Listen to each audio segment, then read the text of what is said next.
রাজনৈতিক নেতা নয়, সরকারি কোনো উচ্চপদস্থ কর্মকর্তাও নয়। অনুষ্ঠানের প্রধান অতিথি ছিলেন এলাকার সাধারণ কৃষক। বাংলাদেশের প্রেক্ষাপটে যা হয়তো কেবল গল্প বা উপন্যাসে শোনার মতো বিষয়, কিন্তু এবার সেটিই বাস্তবে ঘটল গাজীপুরের সাধারণ মানুষের সামনে। বিএনপির ভারপ্রাপ্ত চেয়ারম্যান তারেক রহমানের রাষ্ট্র সংস্কারের ৩১ দফার ২৭তম দফাভিত্তিক প্রামাণ্যচিত্র কৃষিকথার আঞ্চলিক প্রদর্শনীতে প্রধান অতিথি ও বিশেষ অতিথির আসনে বসেন এলাকার কৃষকরা। কৃষকের যে জীবন এবং জীবিকার ব্যবস্থা সেটি কিন্তু অত্যন্ত নাজুক। আমাদের মোট দেশজ উৎপাদনের 15% কৃষি দ্বারাই নির্ধারিত হয়, অথচ সবচেয়ে অবহেলিত পেশা হচ্ছে এই কৃষি। আমি যে রাজনীতি করছি সেটি প্রভাব প্রতিপত্তি বা নিজেকে জাহির করার জন্য নয়। অনুষ্ঠানে একে একে 15 থেকে 20 জন কৃষক তাদের বাস্তব অভিজ্ঞতা, জীবনের সংকট, সম্ভাবনা ও সংগ্রামের কথা তুলে ধরেন। প্রামাণ্যচিত্রকে ঘিরে তারা জানান হৃদয় ছোঁয়া প্রতিক্রিয়া।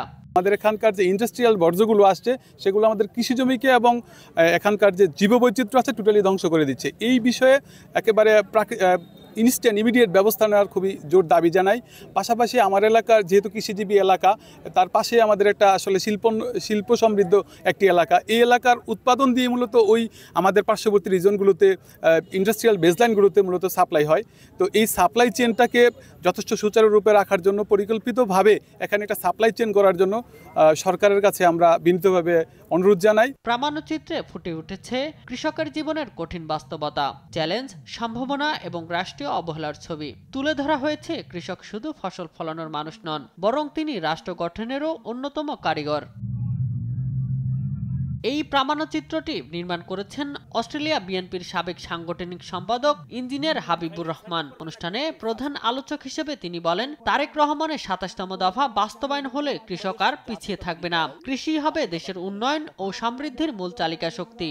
ফার্মার্স কার্ডের মাধ্যমে কৃষক কীটনাশক পাবেন, কৃষক সার পাবেন, কৃষক লোন পাবেন এবং উৎপাদিত যে পণ্য, সে পণ্য মধ্যস্বত্বভোগীদেরকে ত্যাগ করে তার সঠিক মূল্যটা পাবেন। ফার্মার্স কার্ডের মাধ্যমে তা নিশ্চিত করা হবে। এটা হচ্ছে জনাব তারেক রহমানের এজেন্ডা। দেশের বিভিন্ন জেলা ও উপজেলায় ঘুরে ঘুরে প্রদর্শিত হচ্ছে কৃষিকথা। উদ্যোক্তাদের প্রত্যাশা, আগামী জাতীয় নির্বাচনের আগেই দেশের প্রতিটি উপজেলায় অন্তত একবার করে প্রদর্শিত হবে এই প্রামাণ্যচিত্র।